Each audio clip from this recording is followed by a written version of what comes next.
Okay, so today's discussion, one-line audition, Stanislavsky lens. We're looking at a step-by-step process of how to really nail that one-line audition. There really is simple steps, but we got to go through all of them. So this script, your agent's going to email you this. So you have it in your hand, you have it up here. And I will say, too, the agent's letting you know it's season 2, which is great. So we have a full season. We can research beforehand. That's huge, huge. Before we even get into research, let's just go with our gut, jump up on camera, and try our one-line audition just by going with our gut. I'm sorry to interrupt. Assistant Deputy Director Gunn asked that you go up to his office.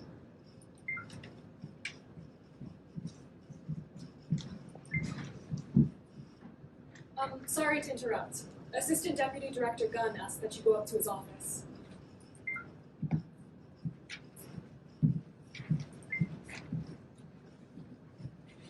I'm sorry to interrupt. Assistant Deputy Director Gunn asked that you go up to his office. We just did our first take. What did we observe? What did we see? Yeah. Notice again that I went too fast. Totally. Yeah, good, yeah. Jessica. Oh, sorry. I noticed that we, like all of us seem to be going like a little softer than where an agent would be. Like Very to good be now. a bit more apologetic, just because that's what's in the words. But then I was Yeah. like, oh wait, we're an agent. Yeah, good no. I rarely looked up for my secret, which is a no-no. That's okay, it's the first run. Yeah, okay, then we're gonna keep doing a deep dive. So what clues do we get from the script? Looking at the physical script, what clues do we get about our character?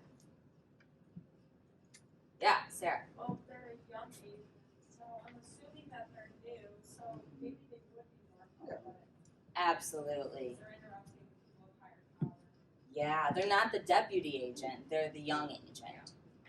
So interrupting might be a bigger deal now, to interrupt these other people. Great note. What else? Yeah.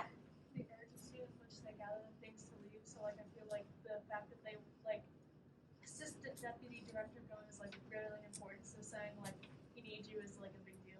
Yes. Yeah. Seeing that underneath that they gather their things to leave. It happens immediately. It doesn't say they continue to talk and then they leave. It happens right away. Super good note. Yeah. What about the location?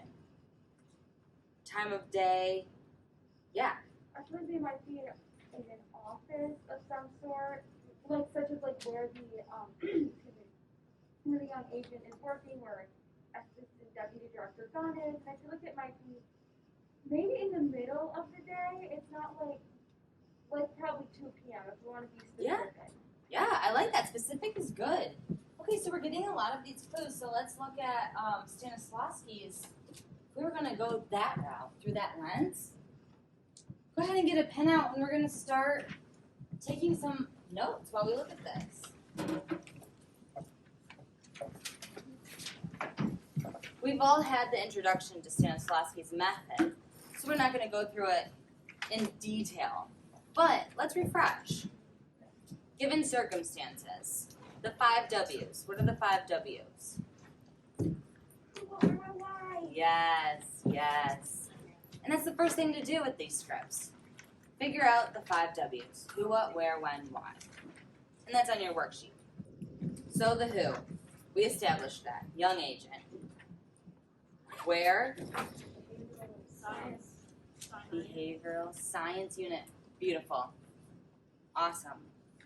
It's interior, INT, interior. We're not outside of the building, we're inside. We know it's daytime. Really great. Really great. So, before we get into the deep dive of all of these questions, it's really helpful for us to get an idea of the overall tone of this show. Especially with it being the 2nd season, now we have it right there on our fingertips to be able to do some research. Where is this show produced by? Like, who produces the show? Yeah. Netflix. Yes, Netflix. So that's a little bit different than like the CW, right? The CW is a very specific, almost their own genre, right? Compared to Netflix. Netflix is getting a lot darker. They're getting really leaning into some almost HBO vibes with the intros and the different genres they've been tackling lately. So what I would do is immediately go see what I can find online. We know it's on Netflix, so if I can watch the whole thing, that'd be great. If I can't, I know I can at least find it on YouTube. First thing I would do, watch a trailer. If you only have 24 hours and you have, not a lot of time, I'd watch a trailer of that season to see a summary of that season. My name's Bill Tesh. This is my partner. So what did we learn from just that trailer? Well, the tone is not quite as, the tone of the dialogue isn't quite as dark as the tone of the, subject matter. Yes, absolutely, super good note. So if anyone has seen the show has some very comedic moments in it. They go back and forth, they banter, there's some funny, light moments, even while they're in the room with these dark people. Mhm. It's not necessarily always spooky. It's more real life. You are going to maybe joke around with your friends while you're at work, even though your work may be pretty dark. Super good note, yeah. Great, anything else? I mean, we kind of get that from the song, too. Yeah. It wasn't like a heavy, Batman theme song that's, dark, That was Psycho Killer, light energy, Mm-hmm. So we know that kind of gives it away. So looking back at the script again, we can maybe even read it. We won't read it just yet, but that's going to influence how we tackle this too. It's not necessarily the darkest of circumstances. Yeah. So the first thing I think when I think of a one-line, if they're going to pay an actor to come deliver one line, I mean, really, they're going to pay you. You're going to get free food for breakfast, lunch, maybe even dinner, depending on your day. It doesn't cost them just a few bucks, right? So why are they bringing in this one character to deliver this one line? It has usually a very heavy purpose, a reason. So we need to know, that's my biggest question for that one line. Why am I called to do this? Why are they reaching out to me? That's my overall question the whole time I'm looking at. Next would be the given circumstances. So we've all established the who, the what, where, when, and now we're tackling that why. Let's jump up. Let's try it again. Pick one of your tactics. We have our given circumstances, our objective, and our actions. Let's jump up. Same line, doesn't have to be in the same order. Same line, same situation.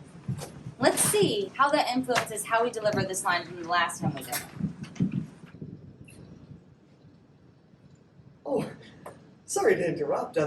Assistant Deputy Director Gunn asked you guys to go up to his office. Great character, Cassie. Nice, you guys. Okay, so thinking of the first time to this last time, what have we changed, adjusted, altered, added to? Yeah. Yeah, quite, like Jacob just said, quite literally everything. I feel like Yes! it's definitely established character so much. Yeah. Like, Yeah. Absolutely. Yeah. It's really specific just by being one 10-second line. Yes. There's so much specificity in it. Yeah. It's so easy to think, it's one line. It can't be much. But the difference between the first take to this take, there's a full story to tell. A full character to develop before getting there. Yeah, Kennedy. This is like an English teacher's dream. I feel like this is what they wanted us to do. And they were class every month. They wanted us to go and Yes. create a whole interpretation of every line. Yeah, that's so Yeah. true. Because we've talked about that too before though in this class is a playwright, a screenwriter, they are so specific. They spend hours and hours truly going through specific words and punctuation. They really are putting everything into it. And so it is our job to dissect and understand why is it a period and not an explanation point.